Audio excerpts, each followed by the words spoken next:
All right, hello everyone. Let's give a minute to let everyone connect. So thank you all for coming to today's panel discussion. It's been an excellent day of presentations, really interesting topics. So it's been great so far today.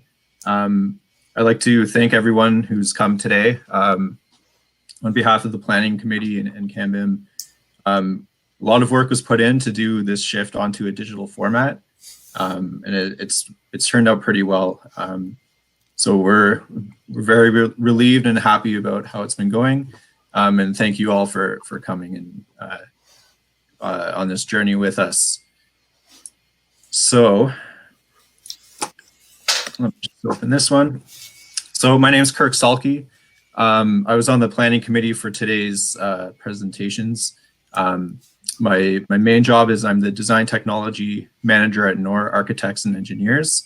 I also teach at Algonquin and work with a think tank in CAMBIM.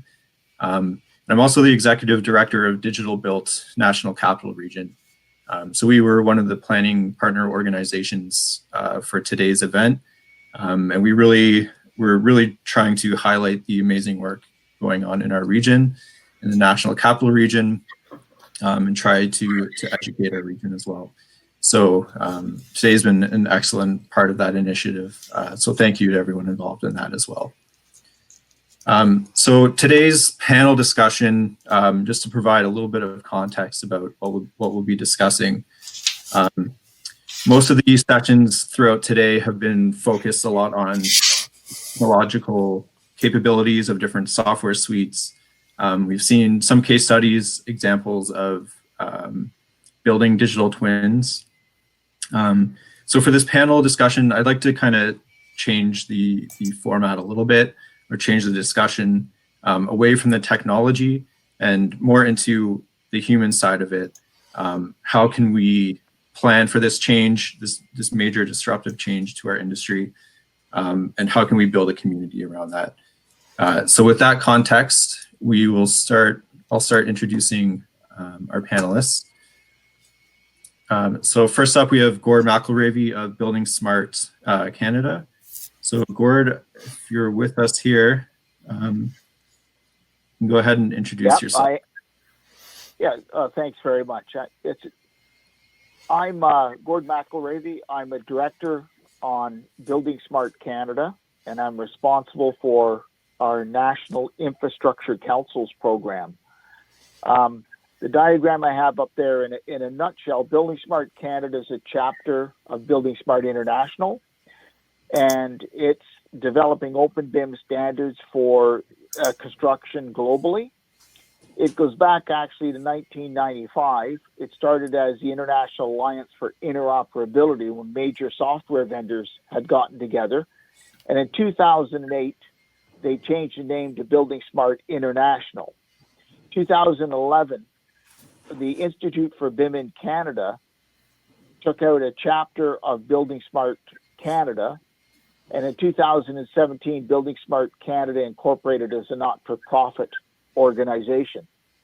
Our goal and our mandate, goal, and objective is to promote the adoption of open standards and open BIM in the construction stakeholders in Canada.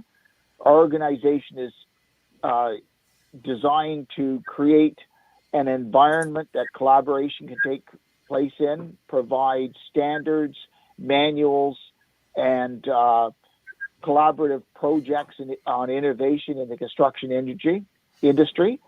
And we've developed a broad selection of tools and services available within our environment in Canada. I think that's good. Okay, great. Thanks, Gord. So next up, we have Stephen Fye of the Carleton Immersive Media Studio, which has been brought up a few times in today's sessions, actually. So take it away. Thanks, Kirk. I just wanted to just briefly say that SIMS has been involved in this space for about 13 years now. I've been the director of SIMS since 2007. And I also teach at Carleton University at the School of Architecture. I'm a professor there. And SIMS has been involved in digitization, building information modeling, simulation, digitally assisted fabrication, and digitally assisted storytelling projects. We've built quite a portfolio. I'm quite proud of what our team has accomplished. And I just wanted to just announce today a new initiative. We just received funding, a notification of funding last week from the New Frontiers and Research Fund. And we put in a proposal about 4 or 5 months ago, following the lead of the UK and the Digital Built Britain project. We asked for some funding to look at what it would take to build a digital twin of a national digital twin of Canada. And throughout today, for those of you who've been participating, I agree with you, Kirk. There's been some really great presentations and some provocative ideas put forward. But we've seen many solutions, and I think all of the vendors have been very fair in acknowledging that this is a fast-changing market. There's no one solution. So our question really is, what will connect all of these different solutions at a national level? And increasingly, the relationship between inter and intra urbanism is begging for some attention. And as we know, the world's population is shifting to an urban population. Canada is well ahead of the curve. I think we're like 92% urban. But again, what connects all of those urban centers, and what monitors those infrastructures that connect us all?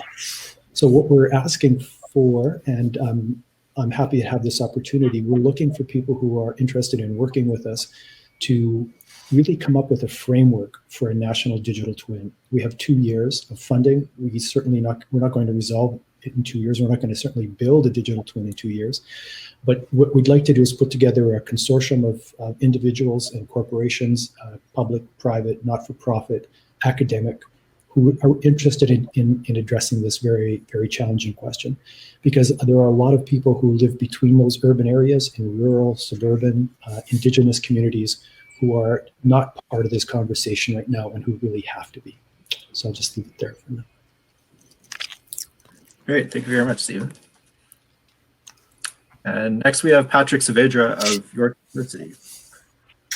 Thanks, Kirk. I guess in keeping with the theme today, I think I have a black box next to me. That's my digital twin yet to be. That being said, if I can have my slides back. I guess I'm trained as an architect. I'm a licensed architect. I'm an urban planner and an educator. I got lucky that I got introduced to the digital world of BIM back in 2005, and had been working on a number of international projects when I was working in the US, where I got introduced to this environment. When I joined York University, I brought that to the forefront at York for planning, design, and construction in 2010, and have been working, I believe, to date. We've done considerable work in this environment, and most of our projects are being developed and designed and planned for the purpose of creating a smart campus. And so what you see in front of you here is basically the reality of what we're experiencing today. And 80% of most of us live in buildings. And these buildings more and more are becoming systems as opposed to just bricks and mortar. And so once we begin to think about these as a system that we integrate with and collaborate with and interface with on a daily basis, it becomes very important to a university to understand that these buildings are our largest capital expenditures at the university outside of salaries. And recognizing that most of our buildings and most of all energy in the economy is consumed by buildings, 48% to be exact, we began to think about a more holistic approach to planning, design, and construction at York University. We're about 1 million square meters of space, 55,000 students, 104 buildings. And so we're a very large campus with lots of people daily, probably 70,000 people on campus.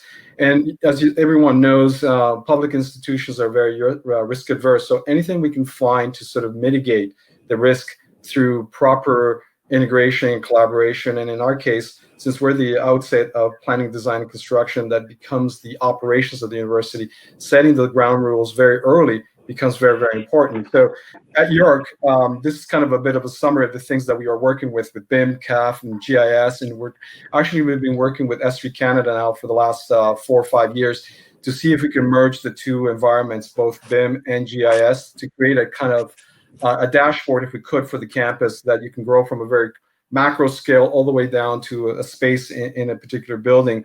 Over the last 10 years, we've done that. We've adopted BIM in general and other digital technologies. We've done over about $500 million worth of delivered projects in a fully integrated BIM, and that this is not BIM light. This is fully integrated, basically BIM for operations and maintenance and for the whole life cycle of most of our buildings. So in essence, if I can just show you one more slide, and then I'm going to just conclude. If just going to pass this on to the next one here. So this is what we imagined as a smart campus, basically the use of data technology that promotes basically research and enhances the learning and efforts and quality of the campus. We see it as an ecosystem of integrated buildings and spaces and places to create the smart campus and basically support the basically learning and research. This is our hopes. And so as we think of the Internet of Things, smart buildings, and therefore smart cities, and therefore we ourselves are already starting to lay the ground rules, sort of speak, the framework for the smart campus. Great, thank you very much, Patrick. And our final panelist today is Jonathan Murphy of GoGeomatics. Hi, a big thank you to the CanBIM team for putting this on, as well as Kirk for moderating. It's been an excellent day so far. A lot of very interesting presentations that I've been able to listen to.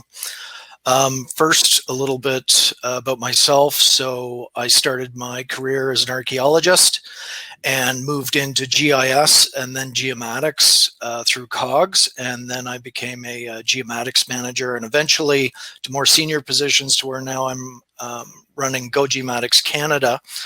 Gojimatix Canada is essentially now a network. It started as a magazine, and kind of what we say about it, it's where Canada's geomatics stories are told. It also is the largest group of meetup networking groups across Canada, with over 14 groups and people, probably over 100 events a year. So it's probably very similar to CanBIM in many ways. We also work a lot with the schools. We spend a lot of time working with employers and connecting employers and students and more senior human resources with companies and organizations. Most recently, our major project has been to launch GeoIgnite, Canada's national geospatial leadership event. So we were also caught up in the COVID fun of trying to take our conference and move it online, which we should be doing so for July of this year. And I hope it goes as well as today's con. It's been great. So yeah, thank you very much for having me on the panel. Great, thank you very much. All right, so with that, we'll get into the questions. I just want to confirm everyone can still hear me. Yeah. Yeah. Okay, cool. Having a little issue on my side, but as long as you can hear me. Okay, so like I said previously, today we've seen a lot of really great platforms and solutions to enable digital twins in the built environment. But like we learned with trying to adopt BIM, other similar technologies, only those who are prepared and have a really strong change management strategy succeed. So in your different experiences, what are some of the ways to help with the adoption of a disruptive technology, and how are you preparing for this change? Patrick, I'd like to start with you.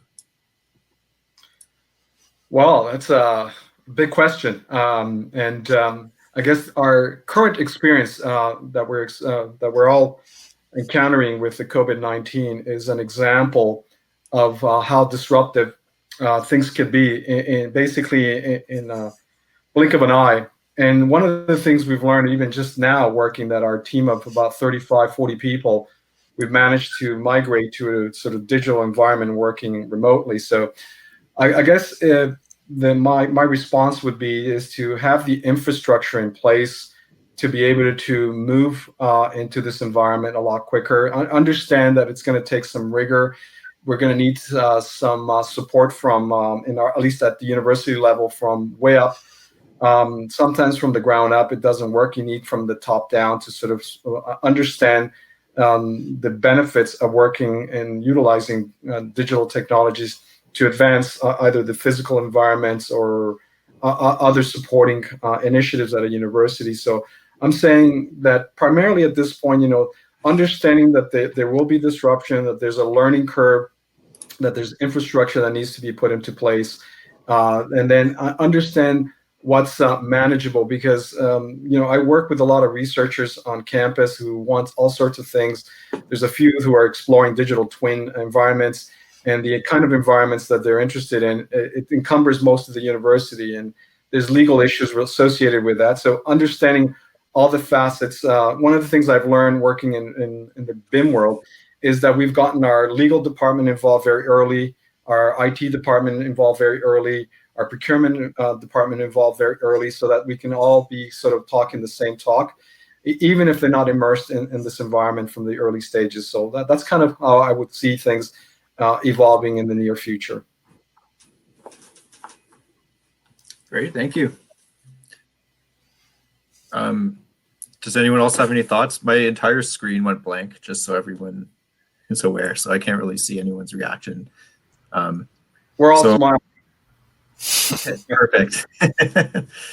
Okay.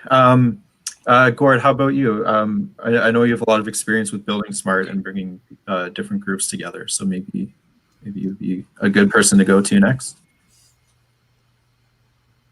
Yes. I guess for me, I come from the linear infrastructure side, and I've worked many years implementing GIS and CAD and mapping technology into the environment.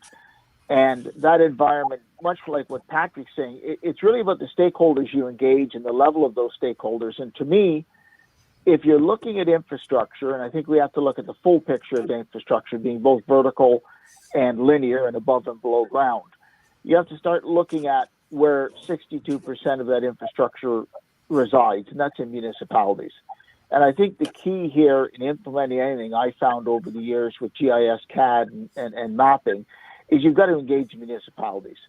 And I think from a standards point of view and from a drive to do this, buildingSMART Canada, we started the implementation of a program. It's actually a national infrastructure program, and I think I don't see my slide up. Is it up?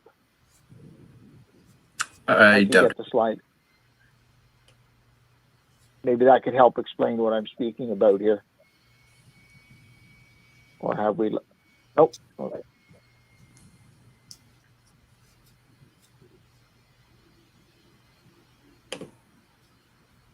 There we are. Okay. So without scaring everybody away with this, in the simplest context, the key, I believe, it's municipalities, it's engaging them. And I always think of, when we talk about digital twins, we talk about modeled cities, we're talking about scale, we're talking about data, we're talking about visualization, and we're talking about engaging that environment, bringing it into the environment we already have. The environment that's there is a GIS environment, it's enterprise, and it's in the municipalities across the country.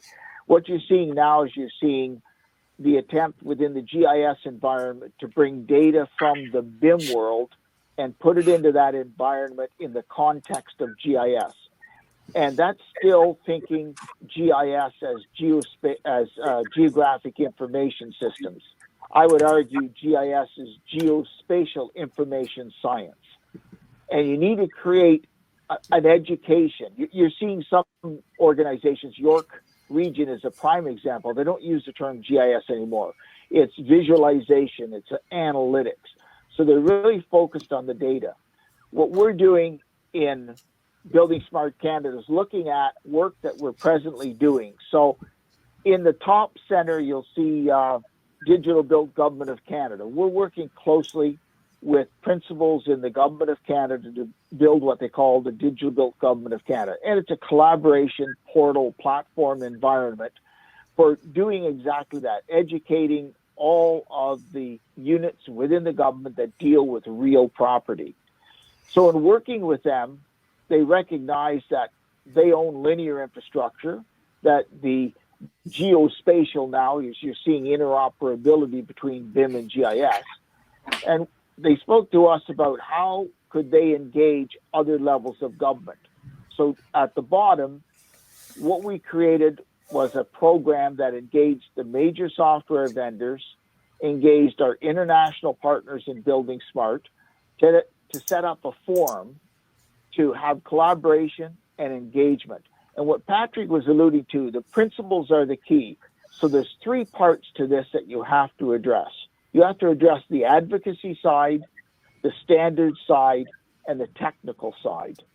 So how we're doing that is replicating what buildingSMART's done. We've created rooms. So an infrastructure room, a railroad room. And we have rooms and they're technical councils, if you like. We also have a standards council. So think of the technical council as the technical expert within a municipality or government agency. The standards group being mid-management who are trying to establish standards within their organization, and the politicians or senior executive management as the advocacy group.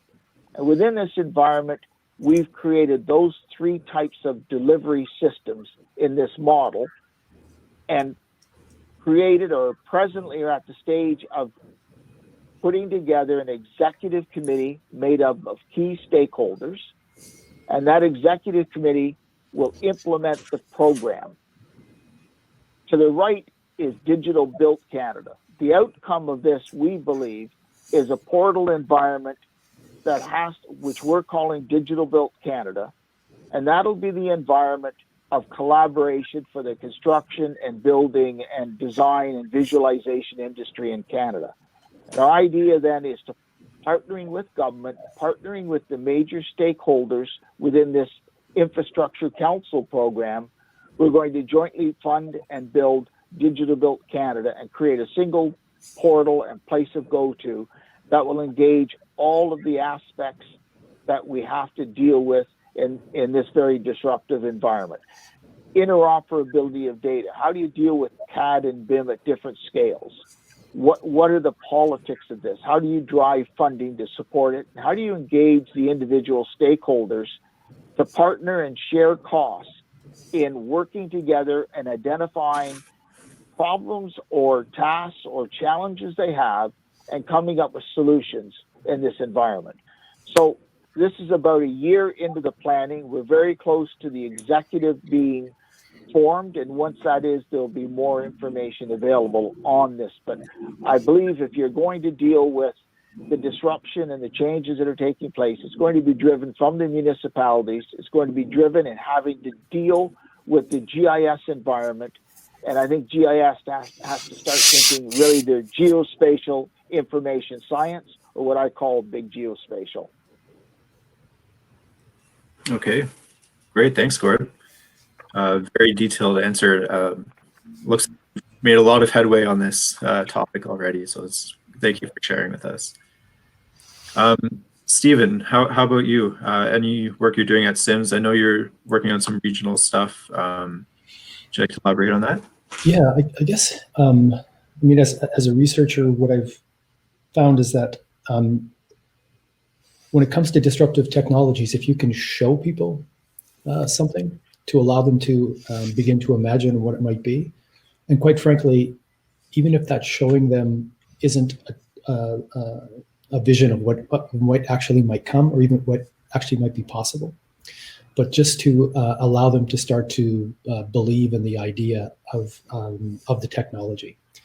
And I realize, like Patrick, you probably shudder when you hear a comment like that. But what we found is that people are much more willing to adopt the technology if they can actually believe it, or as I say, begin to imagine it. And any narrative, additional narrative to the fact, it actually winds up being appreciated rather than it being a disappointment. So I just think that's very important to really allow people to buy in and realize that different stakeholders have different sensitivities to these types of technologies. It's interesting what Stephen's saying, because I would echo what you're saying, Stephen. I found that the more we demonstrate to our end users at the university at any level the value of the metrics and the information that's extracted through some of these technologies, and how it might either improve the way we maintain a building and operate its heating and cooling, or if we can visualize the future of the university physically, the impact of growth by enrollment increasing over the years, or because York has chosen to now become more of a research-focused university, what does that mean for land use and so on? So in the past, it was very difficult for us to sort of visualize, to your point, and express what I think they're thinking at a big picture, and us who are the I guess the folks who translate that information. I think the technologies we've been using to convey what's possible, the art of what's possible. I think more and more people have become much more accustomed, and I would say over the last 10 years, it was hard at the beginning just to people to consider a three-dimensional environment, and using BIM, for example. And today, when we speak about digital twins, when we speak about all sorts of other things, people are much more supportive. I think you're absolutely right. I think demonstration and conveying that there's value it goes a long way. And now, we have the support of almost anyone on campus on doing all sorts of things. And the part that I'm most happy about is that I have a lot of researchers who rely on the information we've built over the years for their own research in this digital world. And I'm fascinated by the computer science and geomatics professors who come to pursue all sorts of explorations that they're doing. And so I'm happy to be part of that, even in the background. So I think the more we put it out there, the more people are much more supportive of it. Great, thanks. Jonathan, I'd like to hear from you as well. You've done a lot of work with geomatics and geospatial, bringing data from different places together and building that community. So do you mind talking on that a little bit? Sure. Yeah, from my perspective, it's all about creating spaces where you can get this cross-pollination of ideas and new technologies. So the magazine, GeoIgnite, like these are platforms for bringing people together to share. We were trying to put together a BIM component. We had underground infrastructure mapping, so we were trying to get people enough content kind of in their silo to interest them, but also encourage everyone in the wider, especially because our main community is the geospatial community, to explore things. Like they could go in and see, well, what is this? What's BIM, for those of us who don't know a lot about it, and kind of see what's coming. I find that the best way to get people ready for disruption and change is as early as you can start talking about it.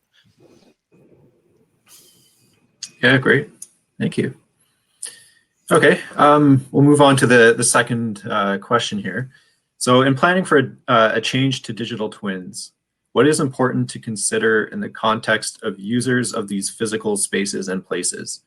Are there any differences in planning for different scales of space? And Stephen, I'd like to start with you on this one.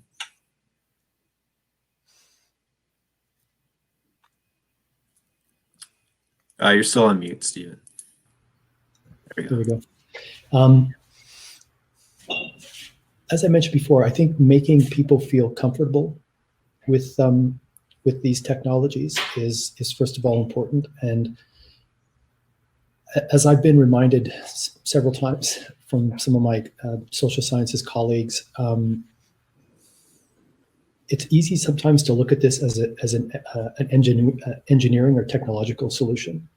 But again, and has been emphasized a lot today, I think, in the end, it really is all about people. And so it's not as if we have to have a digital twin of something. It's, do we need a digital twin of something? And I think that's something that we have to constantly be mindful of. I think there are a lot of constituencies who have been abused by technology.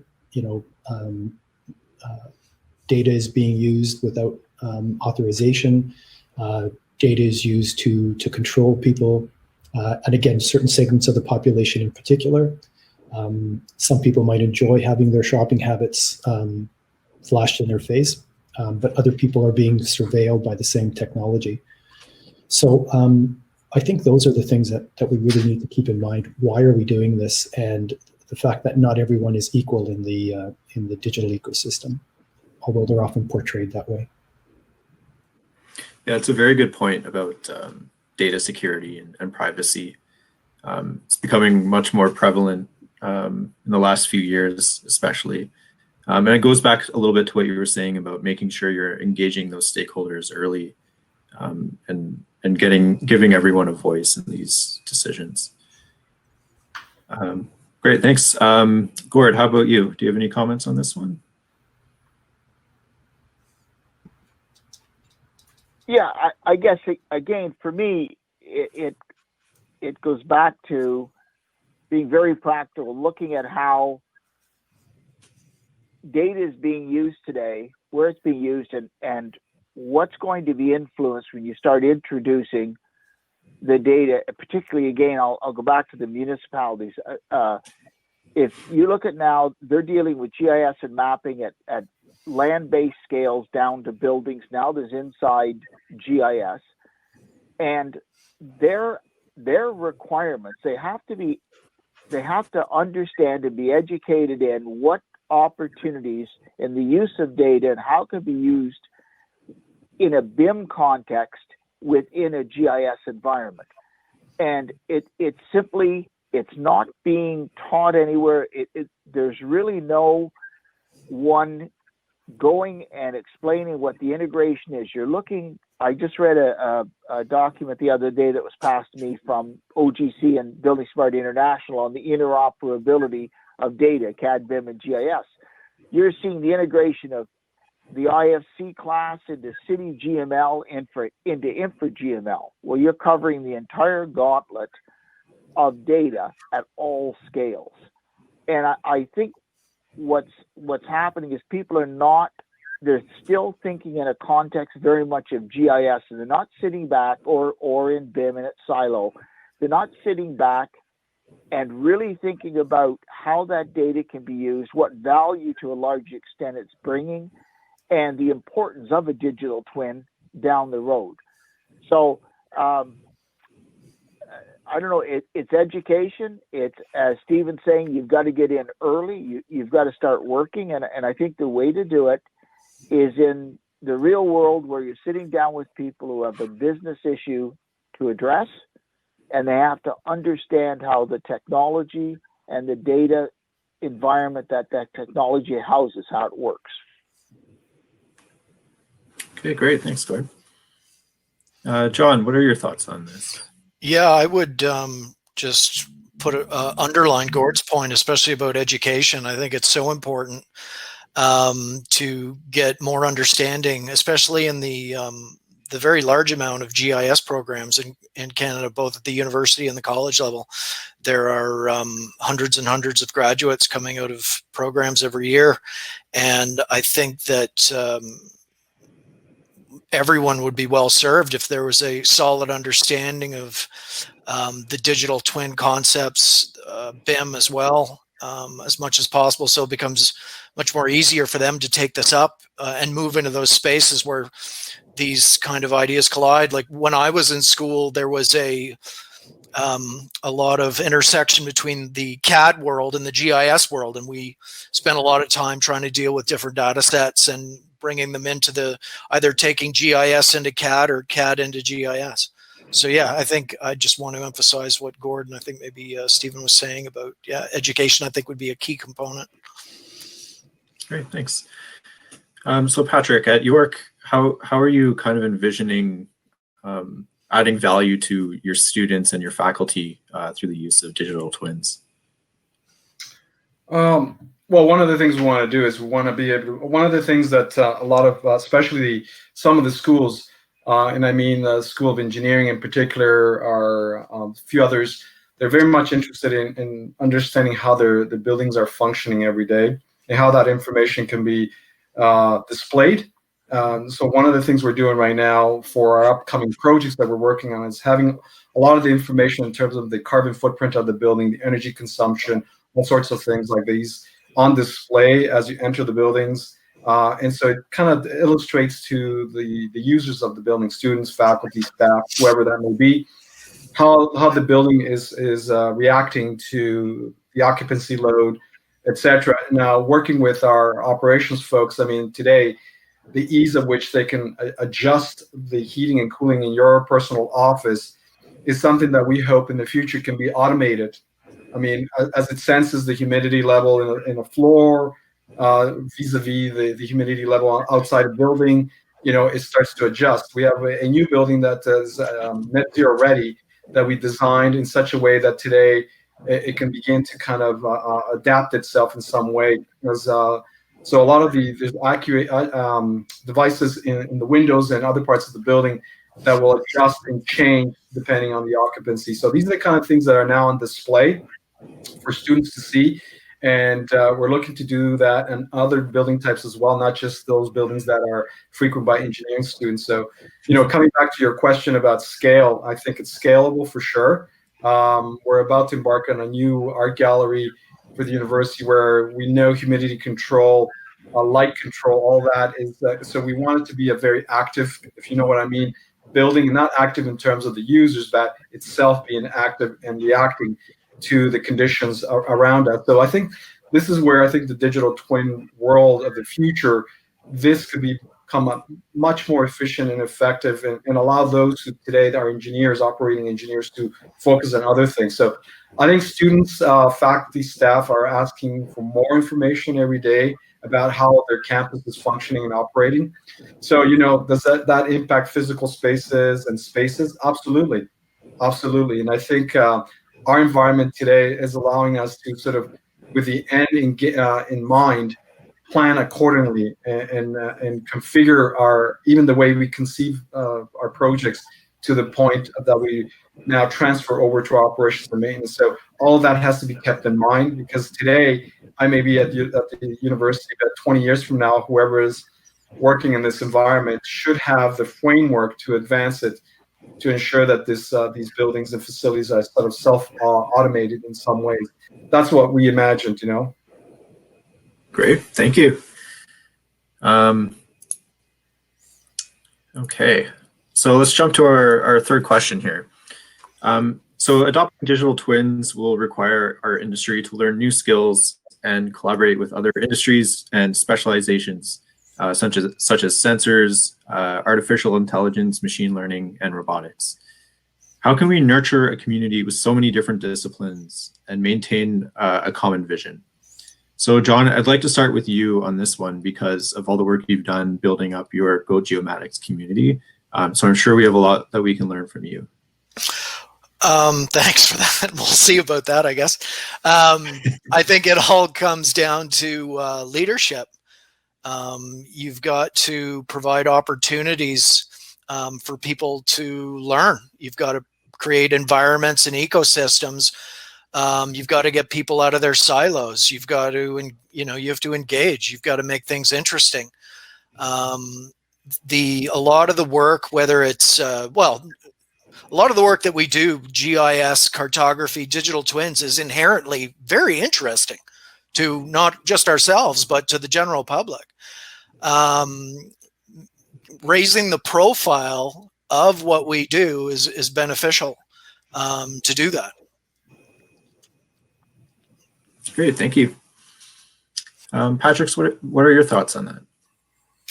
Well, I wrote a word as Jonathan was speaking, and I think you need sponsors, strong sponsors who believe in the idea that technology is our friend and not our foe, that we can leverage to enhance, our day-to-day environment, whatever that environment may be. I think it's important. I think Jonathan's correct. I think it's education, promotion, and strong leadership from all levels. I see an environment 10 years from now, a lot of construction today, gravity, I always say that gravity is our enemy in construction. Everything gets built from the ground up, unfortunately. But I see with the advent of AI and robotics, I think we'll be able to manage now construction 24 hours a day, 7 days a week, 365 days a year, unencumbered by weather, etc. Today, if you live in Ottawa or Toronto or elsewhere in Canada, we're subjected to the environment. So these are the things that I think will evolve. But I think it starts with people believing in it, that they will improve our day-to-day ability to run our businesses, our operations, etc.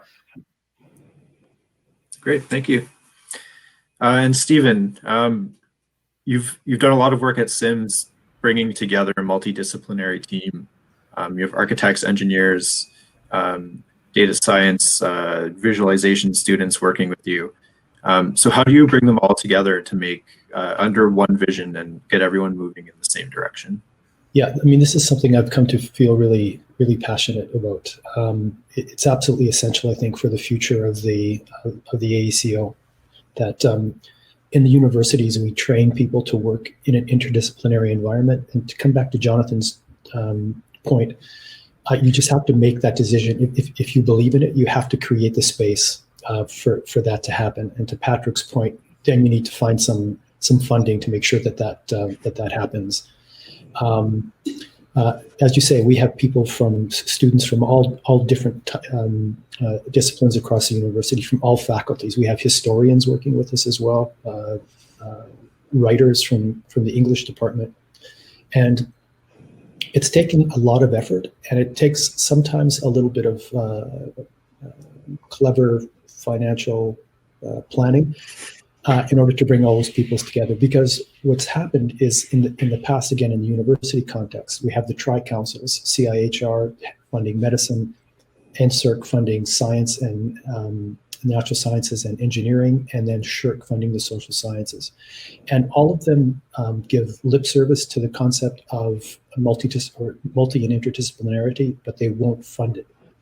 And I've sat on panels where someone will come up with a brilliant proposal for a project that would bring a number of different faculties together, and they're like, "Well, why don't they go to NSERC to get that money? Why are they coming to us?" So to that, last year the federal government launched a new program called the New Frontiers in Research Fund, which I just mentioned we have received some funding from, which is actually set up to fund high-risk interdisciplinary research.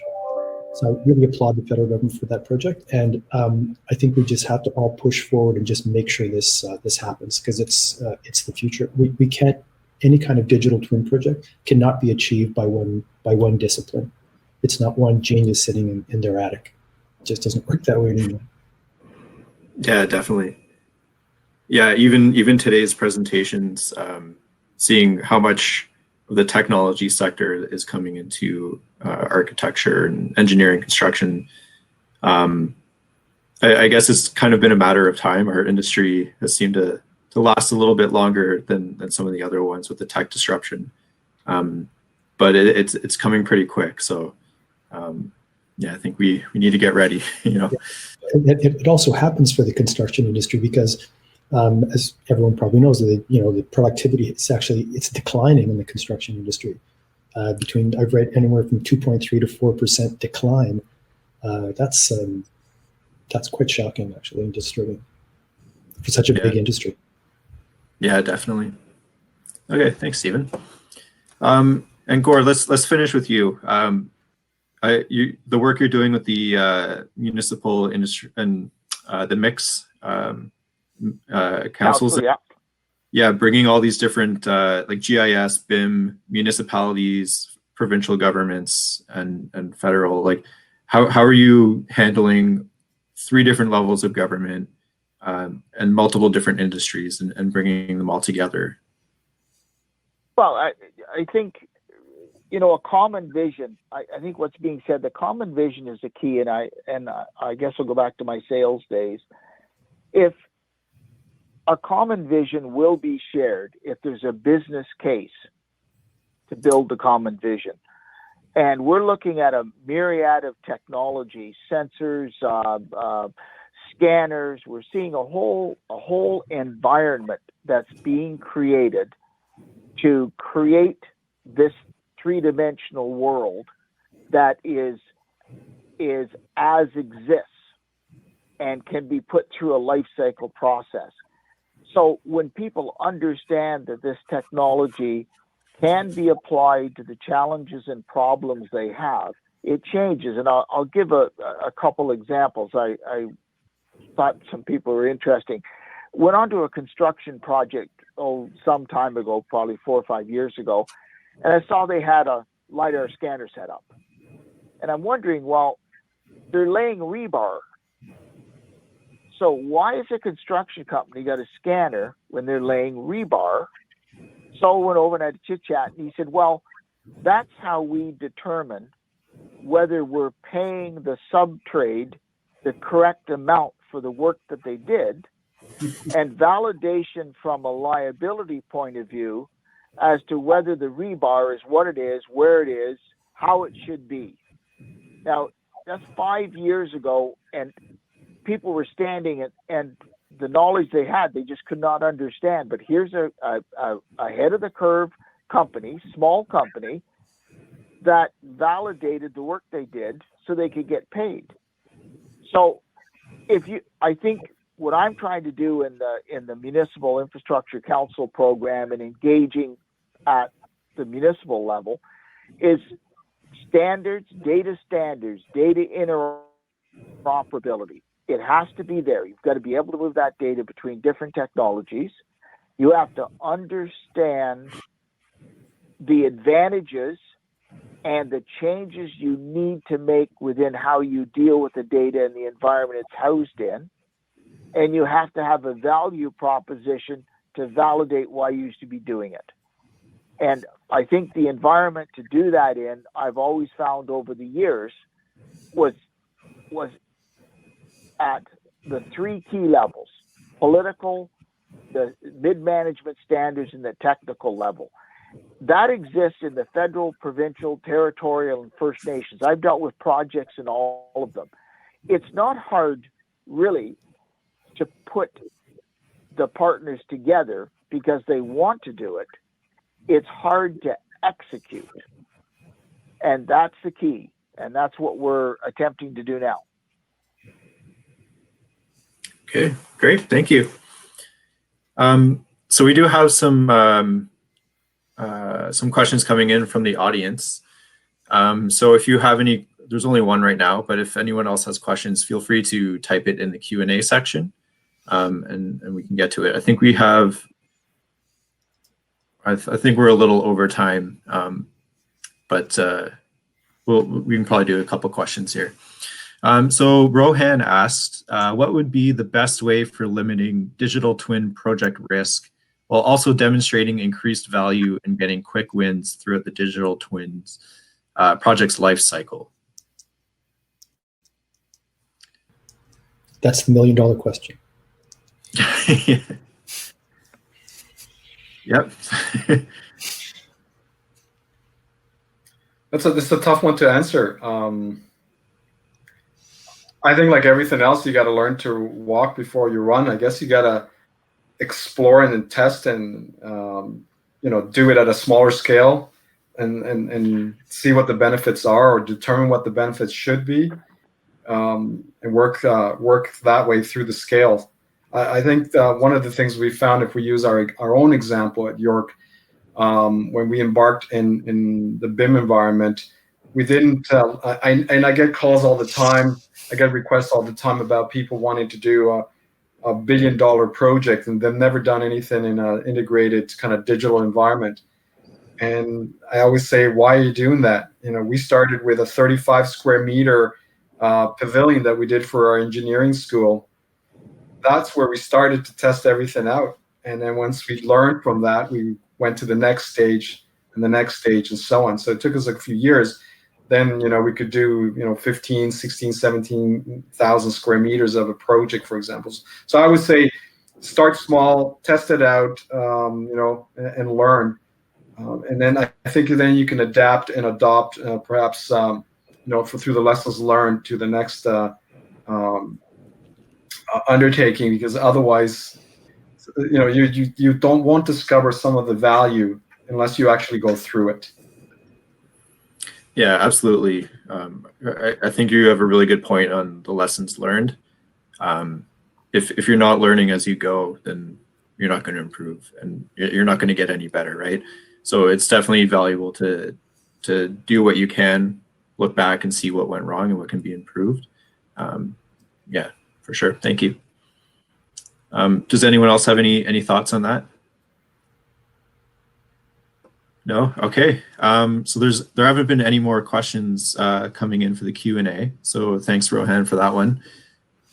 So I guess at this point, I'll pass it over to Tom Strong for some closing remarks. So thank you, everyone, for coming to the panel discussion. Very informative. Thank you to our panelists, especially. Great value in that. Thank you very much for coming. Thank you. Thank you. Thank you. Yeah, And thanks, CanBIM, for a great event.